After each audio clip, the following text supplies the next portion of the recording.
And this is Michael, the Mercedes guy again.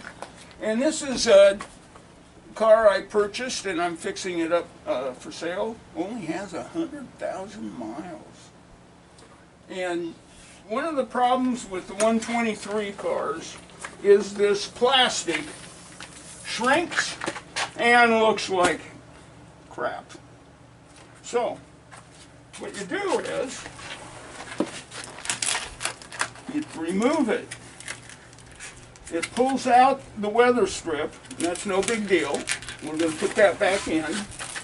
Right up here, if you're careful, you can pull it off without pulling the weather strip off.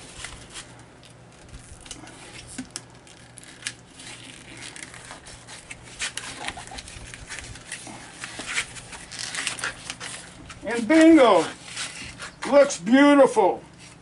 Now, on the front doors, you may find places where there's glue, old glue. So what you want to use is some adhesive remover. I have a can around here somewhere, and that removes the glue. And to put these weather strips in, you simply poke at the bottom.